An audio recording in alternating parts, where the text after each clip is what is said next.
Hello once again.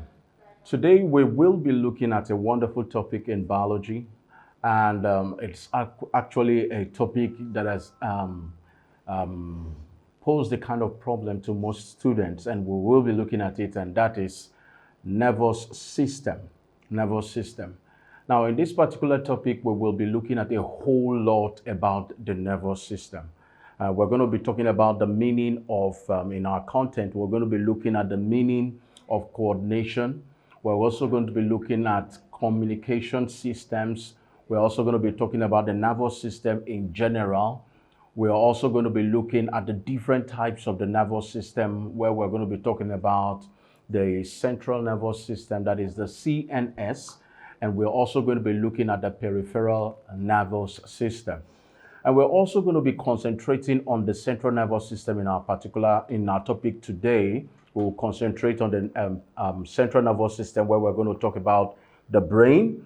We're also going to be looking at the spinal cord. So these are the areas we're going to explore. And please take note, nervous system is actually a huge topic.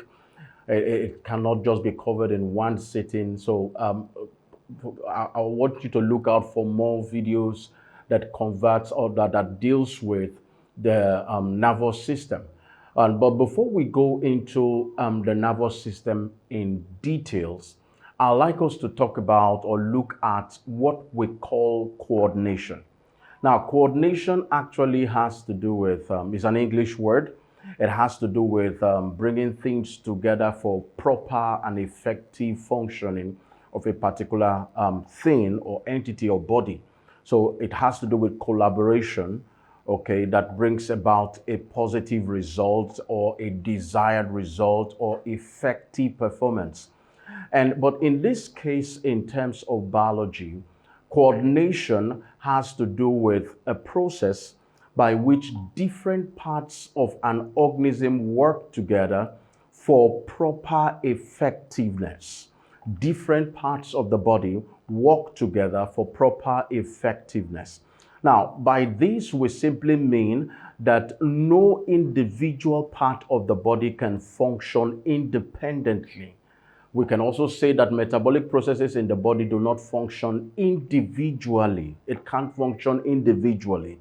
By this, we mean that they are all closely linked and dependent on each other for effective functioning. I'll give you an example for this. Now, if you look at digestive system, for instance. Now, digestive system or digestion has to do with the breaking down of complex food substances into simple absorbable forms.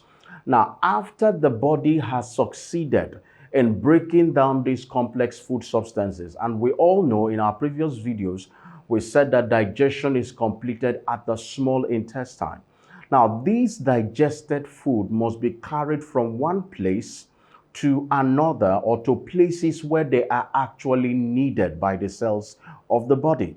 Now, that is where transportation comes in. So transportation helps in moving these essential materials, which not only includes the digested food, it includes enzymes. It also includes oxygen from one place to another. Now, I'm using food and oxygen as an example. Now, please pay attention.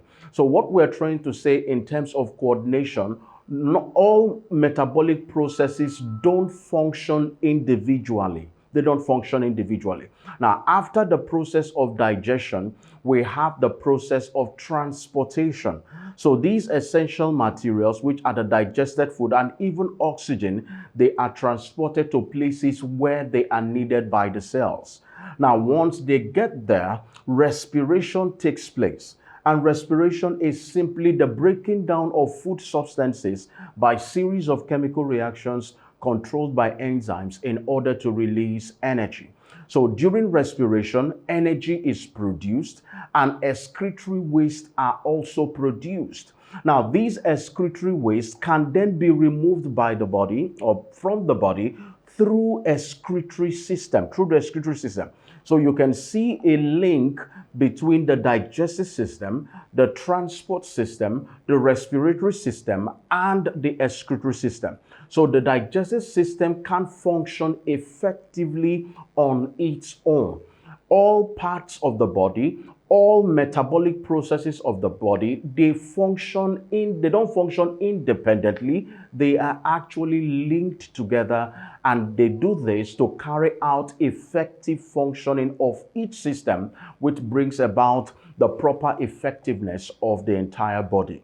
So that is what coordination is all about. Coordination is all about. Now, there is also something you need to understand about coordination, is that communication is effective in fact, coordination is actually effective when communication takes place. Now, there are two communication systems in the body that brings about coordination. I repeat again, I said coordination is effective when communication is actually in place. You can't tell me that these parts and systems of the body are actually coordinating if there is no mechanism through which these bodies or these metabolic processes are communicating or sort of like transmitting impulses or information or instruction to the other system to let them know that this is what it should be done.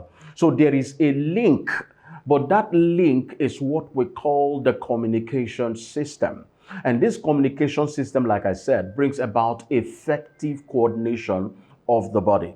Now, in the body, we have two communication systems, mostly as it relates to mammals. We have two communication systems.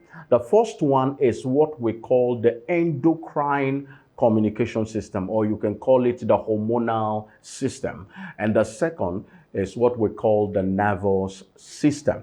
Now, we have been talking, if you go to our videos in regulation of the internal environment, I took my time to explain about the endocrine or the hormonal system. Mostly we talked about hormones. And we said that hormones are actually chemical substances that are produced by endocrine glands. And they are secreted in the blood, and they carry out several activities. They help to carry out several reactions in the body. And we looked at several endocrine glands. We looked at several hormones that they produce. We talked about the pituitary, though we're still going to repeat it again. The pituitary, we said it's a master gland. It produces a whole lot, like the somatotropins, which is a growth hormone. We also have the oxytocin, the prolactin, the ADH, which is the antidiuretic hormone produced by the pituitary gland. We have the thyroid gland, which is located at the neck and which produces the hormone called thyroxine, and so many others. We have the parathyroid gland producing the paratoxin, parat hormone. We have the adrenal gland producing adrenaline, pancreas producing insulin. We have so many others, the gonads, and so on. Now, but there are several important things or tips I'd like you to note about the hormonal system or the endocrine system. Now, let's take a look at this, and we are going to compare it with the nervous system. With this, you can get out differences between the endocrine system and the nervous system. Now, let's take a look at the endocrine system. Now, note that the endocrine system, it involves transmission. It involves transmission of chemical substances in the blood. That means these hormones that are actually produced by the endocrine glands or ductless glands are produced into the blood. They are secreted into the blood. So the blood serves as a transport medium, transporting these hormones from one part of the body where they are produced to another part of the body where they are actually needed. Another important thing you should take note about the endocrine system is that hormonal response, that is the response of hormones, may last for a long time. It may last for a long time. Usually it lasts for a long time. For instance, I can give you an example like the growth hormone, which is the somatotropins and the thyroxine. They produce an effect or a response that can last for a long time. Like the gonads the testosterone in terms of males that brings about secondary sexual characteristics in males, the development of secondary sexual characteristics in males. We said their responses, their actions, their results can last for a long time. But also, it is important that the responses of these hormones to stimulus can be slow. Their responses can be slow compared to that of the nervous system. Another important thing again to take note of about the endocrine system is that the secretion of hormones and their actions are involuntary. When we say involuntary, we simply mean that actions that you cannot control, actions that are not coordinated by your will.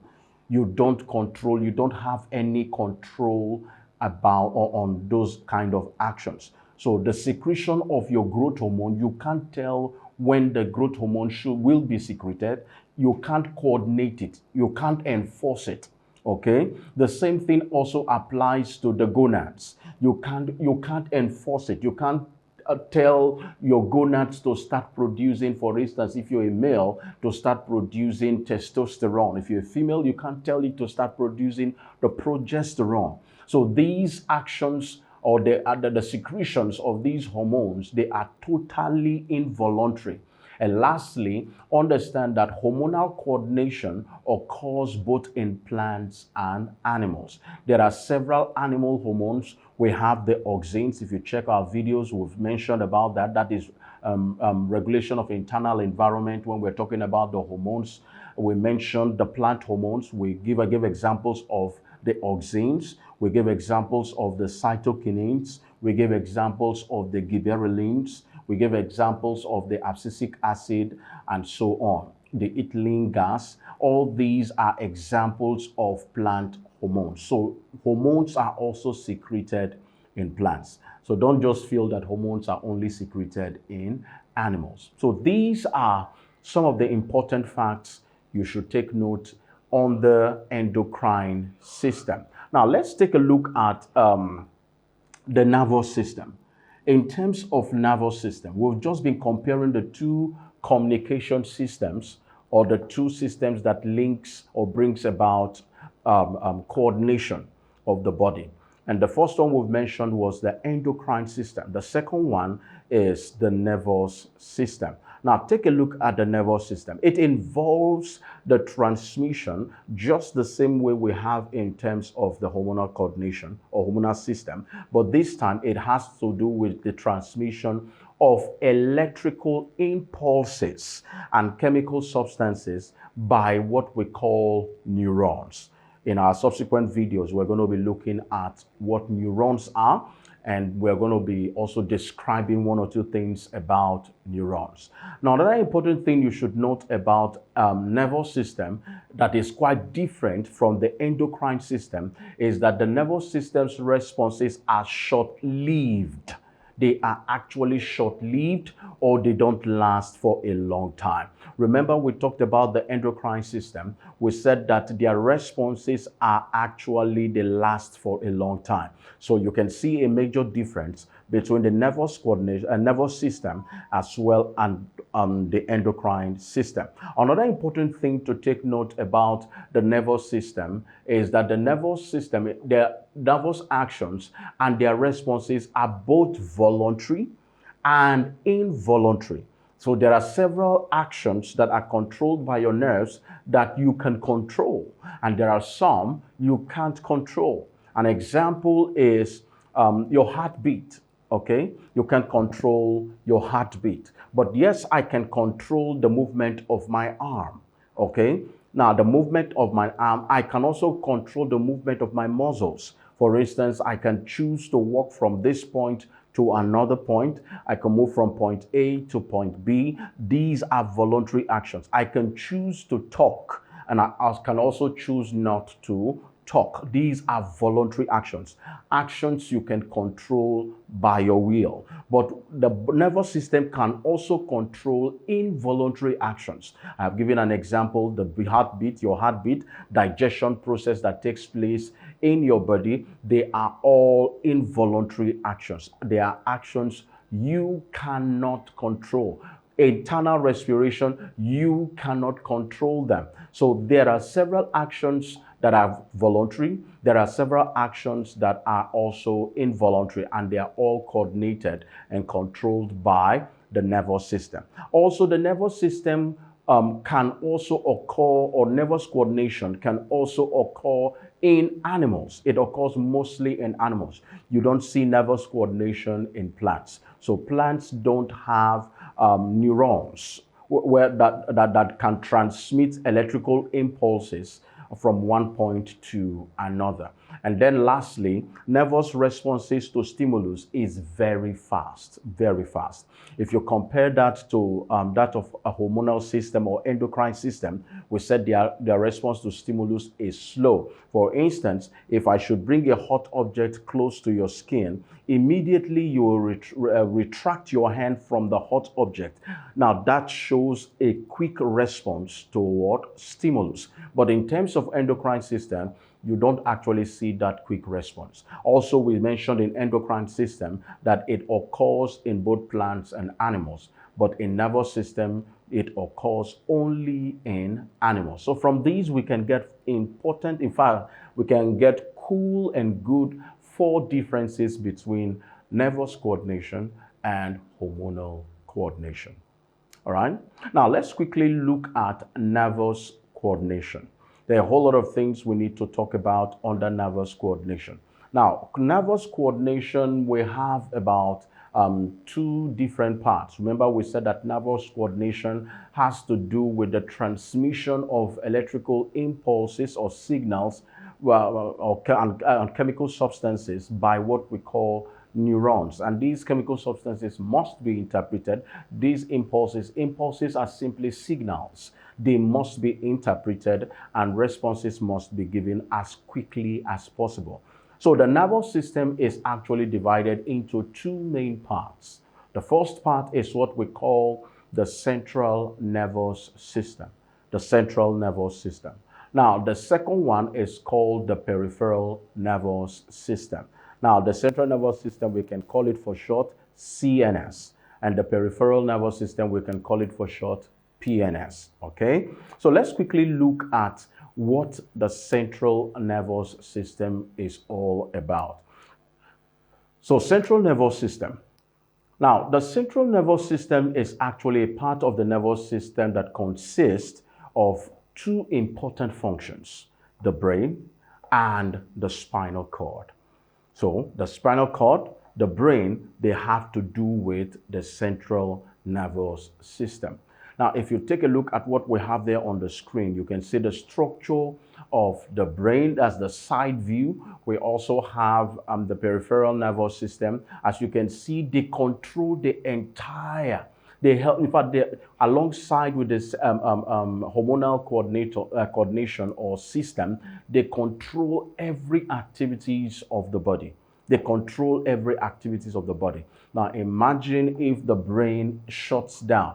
Now, if the brain shuts down, definitely several activities of the body is actually going to shut down. Now, I can prove that to you as we look into several importance of the brain, several parts of the brain, and you will discover that there are things like your breathing, okay? Things like your sense of smell, your sight, and so many other parts and sense organs. In fact, the sense organs are connected to the nervous system. They are connected to the nervous system. So anything that affects the nervous system affects your sense organs. So your ability to sense or respond to stimulus is actually based on these coordination systems. It's actually based on these coordination systems. So anything that affects the central nervous system, that affects your nervous system or your hormonal system, affects your entire body in general. So let's take a look at the brain. Now, the brain is actually a very delicate part of the body. Now, mammals are actually regarded as organisms that have high brain power, okay? And then from there, you have a higher, well-developed organism or animal, which is called the primates, in which humans are included. And then from primates, we now have the what they call them, we have human beings. And human beings, one of the reasons, there are several reasons why humans are regarded as more unique or unique than other animals. Is one of them is based on their brain, the well-developed brain. Now, the brain is actually the most highly specialized organ of the body. Most highly specialized organ of the body. Now, it is what learning, it is what knowing things about the brain. Now, the brain is protected by a bone at the head, because the brain, of course, the brain is located at the head, and it is protected by a bone, okay? At the bone is found at the top side of the skull. The skull is the head bone. So at the top of the head bone, there is also another bone there, and that bone is called the cranium, okay, the cranium. Now, the cranium is the bone that protects mostly the brain. Now, the brain itself is actually divided into three main parts. Three main parts. Now, these three main parts include, number one, we have what we call the forebrain. Number two, we have what we call the midbrain. Number three, we have what we call the hindbrain. So we have the forebrain, we have the midbrain, and then we have the hindbrain. Now, the hindbrain is actually mostly connected to the spinal cord. Now, let's explore more of these parts of the brain. Let's see one or two things about these parts of the brain. Now, let's pick the first one, which is the forebrain. Now, the forebrain consists of several parts. One of the important parts of the forebrain is called the cerebrum. The cerebrum. Now, number two, we also have what we call the olfactory lobe. We also have the thalamus, and then we also have what we call the hypothalamus. So we have the cerebrum, we have the olfactory lobe, we have the thalamus, and then we have the hypothalamus. Now, let's talk about the cerebrum. Now, what the cerebrum is all about. Now, I'm going to give you two important functions of the cerebrum. Number one, the cerebrum controls all voluntary actions. Remember when we started this discussion, when we're looking at differences, some facts between nervous system and hormonal system, we mentioned voluntary actions. Now, please take note. The cerebrum is the part of the brain or of the central nervous system that controls voluntary actions. It means actions that is within your control, actions that is controlled by your will. Like I mentioned earlier, an example, I can choose to talk, I can choose to walk, I can choose to play, I could choose to run, I could choose to do make muscular actions, and so on, or movements rather. And I can choose all this. Anything that can be controlled by my will is called a voluntary action. And these voluntary actions are coordinated or controlled by the cerebrum. Number two, it is also the part of the brain that is called the seat of intelligence. So it is the seat of intelligence. It can also be seen as the seat of memory. It can be seen as the seat of judgment. That is the part of your brain that decides whether this is right or wrong. It is the part of the brain that is responsible for imaginations, okay, where you start fantasizing and thinking about things, having mental pictures of a particular thing, imaginations, okay. They are all controlled by your brain, so by the cerebrum rather. The cerebrum is also regarded as the seat of learning.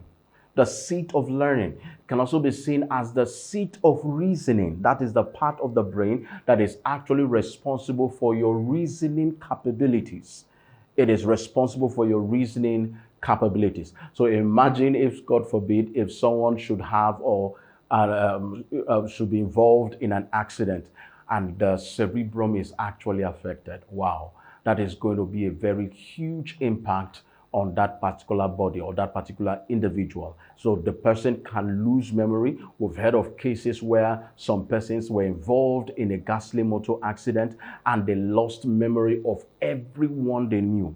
Now, the reason is simple. The cerebrum probably must have been affected in that ghastly motor accident.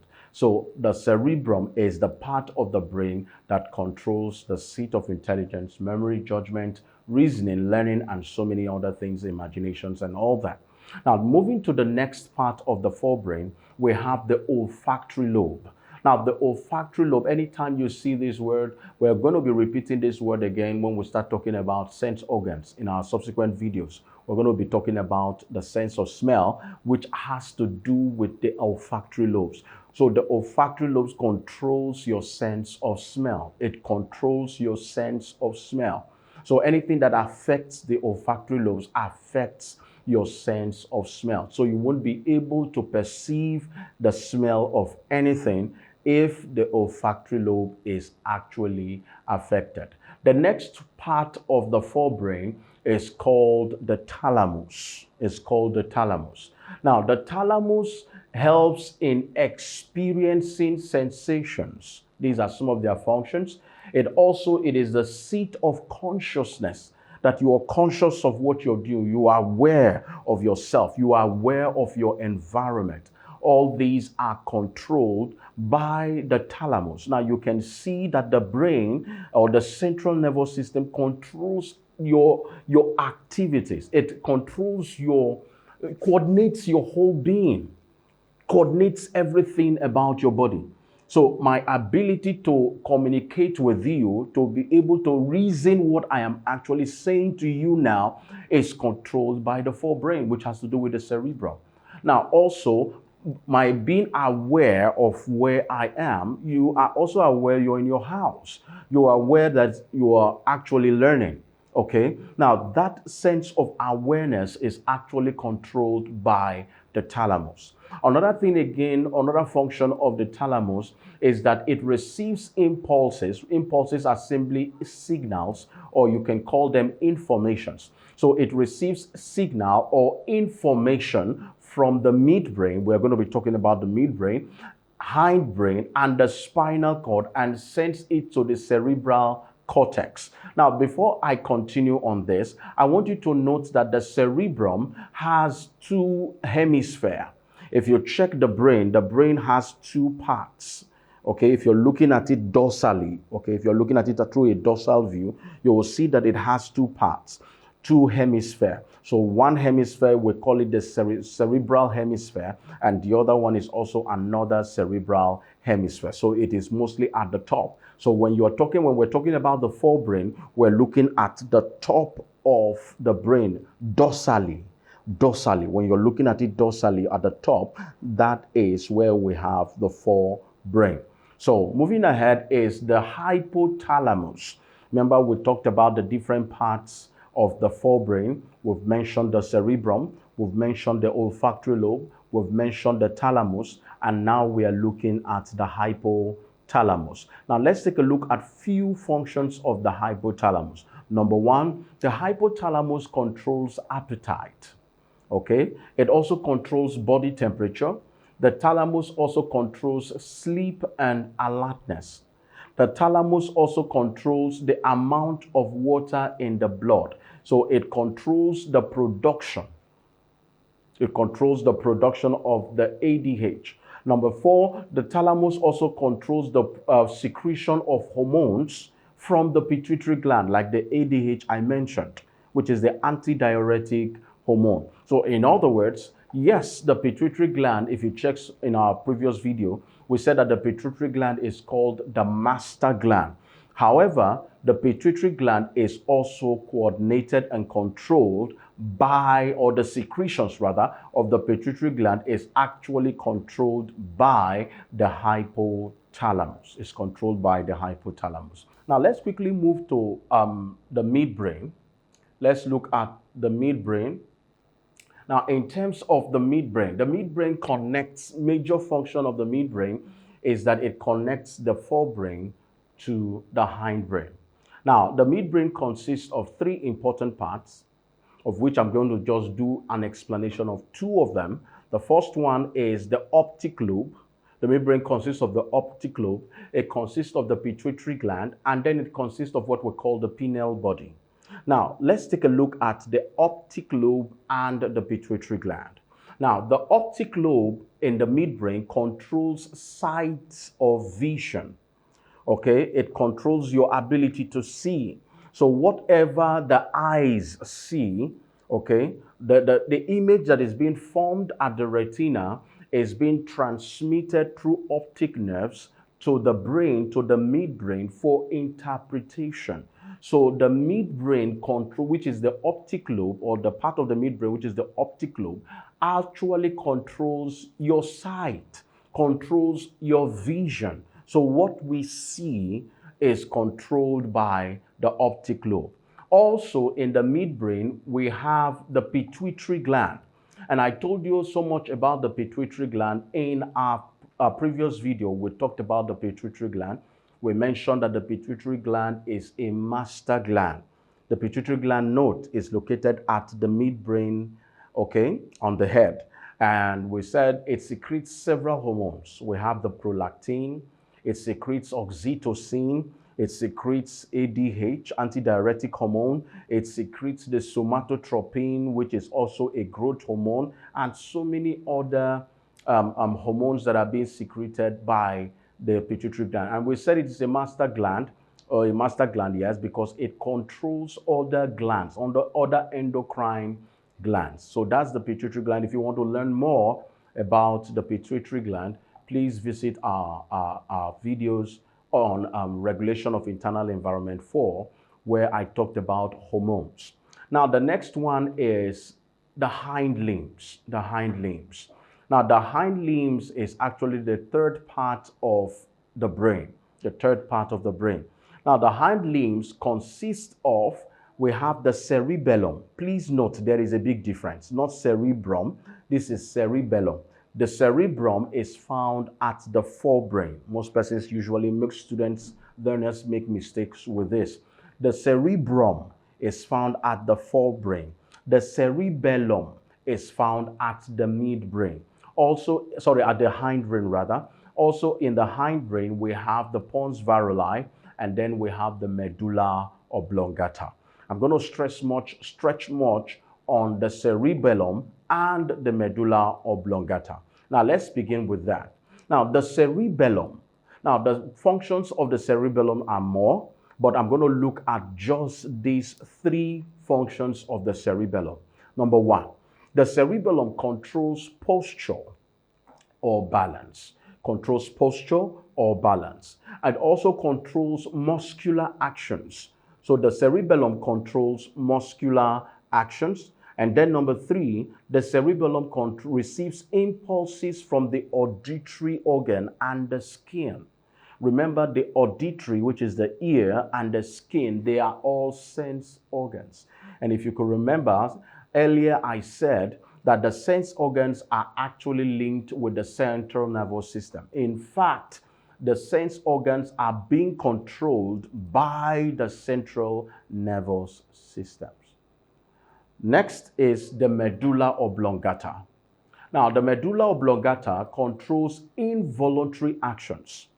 It controls involuntary actions. It controls involuntary actions like respiration. It controls involuntary actions like peristalsis. Now, peristaltic movement is the movement through which muscles contract and relaxes in order to push down particles or to make particles in a narrow tube to move.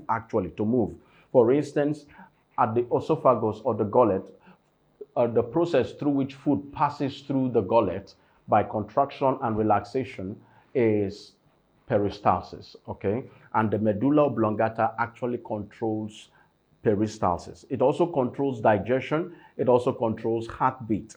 Another thing again that the medulla oblongata controls is the constriction and the dilation of the blood vessels. Next is the spinal cord.